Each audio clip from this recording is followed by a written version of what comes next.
जय श्री कृष्ण भक्तों, अपनी धर्म यात्रा के हम 15वें पड़ाव पुरुषोत्तम योग पर पहुंच चुके हैं। पिछले अध्याय में हमने 3 गुण सत्व रज तम के विषय में जाना। इन तीनों गुणों का त्याग करके ही प्राणी दिव्य लक्ष्य को पा सकता है और इन गुणों से छुटकारा पाने का मात्र एक ही सरल उपाय है, वो है भक्ति। भक्ति के द्वारा ही परम तत्व को पाया जा सकता है। पुरुषोत्तम भगवान कहते हैं कि यह संसार अश्वत्थ वृक्ष के समान है। शाश्वत अश्वत्थ वृक्ष की जड़ें ऊपर की ओर तथा शाखाएं नीचे की ओर होती हैं। शरीर रूप में आत्मा इस संसार रूपी वृक्ष के विषय में कुछ भी नहीं जानती। यह सब नहीं जानते हुए भी वह एक जन्म से दूसरे जन्म में इस संसार रूपी वृक्ष की शाखाओं के ऊपर नीचे घूमते रहते हैं। इस वृक्ष की जड़ें ऊपर की ओर है क्योंकि इसका मूल स्रोत भगवान है। वेदों में बताए गए कर्मफल इस वृक्ष के पत्तों के समान है। इस वृक्ष को प्रकृति के 3 गुण सत्व रज तम द्वारा सींचा जाता है।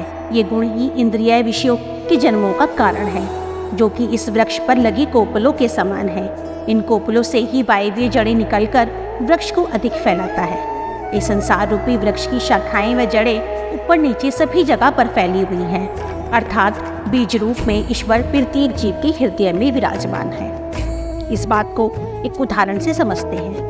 एक बार कमल के आसन पर विराजमान ब्रह्मा जी के मन में प्रश्न उठा, मैं कहाँ से उत्पन्न हुआ हूँ, मुझे किसने उत्पन्न किया है। यह जानने के लिए कमल की नाल में प्रवेश कर गए। लगातार अंदर जाते रहे पर उन्हें समाधान नहीं मिला।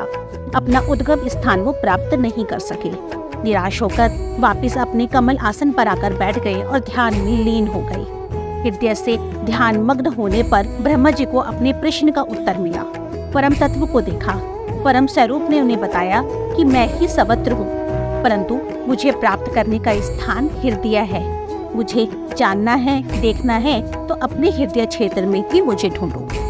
भगवान श्री कृष्ण कहते हैं, संसार रूपी वृक्ष की जड़ और शाखाएं सभी जगह पर है। मनुष्य इस शरीर द्वारा अनेक कर्मों को करता है और उन कर्मों के फलों को भोगता है। दृढ़ शक्ति के द्वारा इस वृक्ष को काटकर परम ब्रह्म को ढूंढो, जिसे जानने पर जन्म मरण के बंधन से मुक्ति पाई जा सकती है। अब प्रश्न उठता है कि जीव को ये कैसे पता चले कि संसार रूपी वृक्ष को उसके द्वारा काट लिया गया है।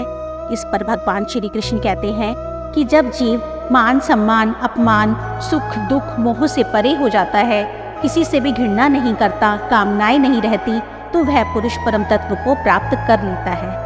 वह स्वयं प्रकाशित होने लगता है।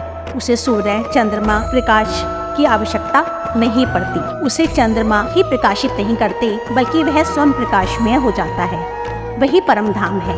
यह प्रकाशमय जीव आत्मा ही मेरा शुद्ध अंश है। शरीर का त्याग करते समय जीव की आत्मा कर्मों के फल के अनुसार नए शरीर को धारण करती है। उस जीव आत्मा के कर्म फल सात्विक है तो वह जीव आत्मा सात्विक स्तर पर पहुँचती है।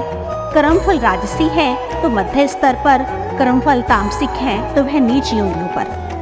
भगवान श्री कृष्ण कहते हैं, सूर्य और चंद्रमा का प्रकाश मैं ही हूँ, अग्नि का तेज मैं ही हूँ। प्राणियों के हृदय में स्थित होकर मैं ही भूले हुए स्वरूप को याद दिलाता हूँ। स्मृति के साथ मिलने वाले ज्ञान भी मैं ही हूँ। परेशानियों का हल भी मैं ही हूँ। मैं ही जानने के योग्य हूँ और मैं ही सब कुछ जानी गई जानकारियों का अंत भी करने वाला हूँ। वेदों को जानने वाले पुरुषोत्तम श्री कृष्ण ही है। सर्वज्ञाता सर्वशक्तिमान श्री कृष्ण ही हैं। इस अटूट सत्य को केवल ज्ञान रूपी नेत्रों वाले बुद्धिमान ज्ञानी ही जान सकते हैं। इस सृष्टि में 2 प्रकार के जीव हैं, शर और अक्षर। शर का अर्थ है नश्वर, यानी जिसका नाश हो जाता है, और अक्षर का अर्थ है अविनाशी, अर्थात जिसका नाश नहीं होता है। भौतिक जगत में सब कुछ नश्वर है। एक परम सर्वोच्च शक्ति परमात्मा ही अविनाशी है और अक्षर है, और यह अविनाशी परमात्मा सभी जीवों का पालन करता है। वे प्राणी पूर्ण ज्ञान को जान पाते हैं जो बिना किसी संशय के मेरी भक्ति में लीन रहते हैं। श्री कृष्ण अर्जुन को वैदिक ग्रंथों का अत्यधिक गहन सिद्धांत समझाते हुए कहते हैं कि मेरी भक्ति में लीन रहने वाला मानव इस ज्ञान को समझकर ज्ञानी बन जाता है और परम तत्व को प्राप्त करता है। यह अध्याय पुरुषोत्तम योग संपूर्ण हुआ। इस अध्याय में मुझसे कोई त्रुटि रह गई हो तो मैं क्षमा प्रार्थी हूँ। जय श्री कृष्ण। राधे राधे।